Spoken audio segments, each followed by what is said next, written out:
Pinakamarami sa hindi sumang-ayon. Nasa Mindanao, may matangin nyo, 96%, almost 100%. Kasunod po, Visayas na nasa 60%. Banos Luzon, 42%, Metro Manila, 38%. O, reflection ng nangyari sa eleksyon din. Tama kayo, sir. Yan din ang naging resulta ng eleksyon. So, ngayon, ano gagawin mo? Kung ikaw ay nag-o-offer ng kamay ng pagkasundo, reconciliation. alam mo ang damdamin ng kabuuan ng Mindanao, halos 100% ang nagsabi. Oo. Wala kang gagawin. Hindi ka magiging sensitive doon sa damdamin na yun. Pananatilihin mo ba na yung damdamin na yun ay nag-iinit? Aba, hindi. Kapag dapat papaglubagin yung kanilang kalooban. Kaya sila nakakaalam kung anong gagawin nila doon di ba? Totoo. Kasi kung kaya mo sinusukat kung anong damdamin ng tao, para sa ganoon, makagawa ka ng paraan kung paano pasasayahin ang kanilang damdamin. Pagkatapos wala namang nangyayari. Baka ako mayroong advice si Ginoong Frederick Go, yung kanilang economic advisor. Di ba? Kasi yun ang unang na-retain si Ginoong Frederick Go, na advisor po ng Pangulo sa Halimbawa, economic advisor sila. Siguradong napakataas na mga pinag-aralan lahat yan.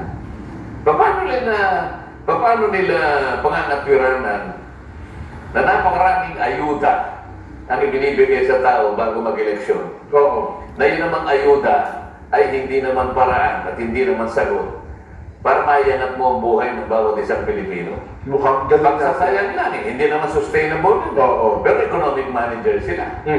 Di ba? Pag tinignan mo kung magkano lahat yung 5 ayuda na yan dyan na binibigay nila, kulang 2 billion. Piso. Oo. Oo.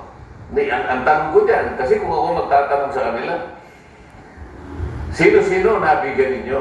Anong impact nangyari sa buhay nila pagkatapos nyo ibigay yan? Pinag-uusapan natin kalagayan pang-economic ng mga tao. Okay, wala silang pagkukulang itong mga ito. Wala bang nagsabi sa Pangulo na, Mr. President, parang mali po yung ayuda na yan. Kasi po, nagsasayang lang po tayo. Kaya po dumami po ang utang natin dahil sa katibigay po natin, wala naman pong katumbas na production niya. Oo.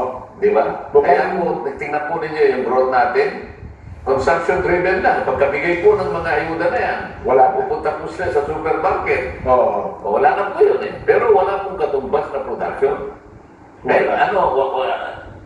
walang pagkakamali yung mga economic managers. Naku, dapat malalim nilang iniisip na mabuti yan. So, paano yan yan? Oo. Mukhang dapat ma-realize nila talagang, ewan ko yung Yung sinasabi natin saan ba ibinase yung retention? Oo. Dalawa lang kasi. Resignation, retention. Oo. O pinag-resign mo, inalis mo, saan nakabase? Ano ba nagawa niya? Asan ang record? Oo. O, isa naman, ni-retain mo. Bakit? Ba't mo ni-retain? Ano ba nagawa niya? Iba naman, dilipat mo. Isa, nilipat mo lang. Oo. O, paano natin malalaman yung pagkakalipat niya? Gaganda na ang kanyang performance dahil dinala mo ron. Oo. O baka mamaya, di naman niya rin alam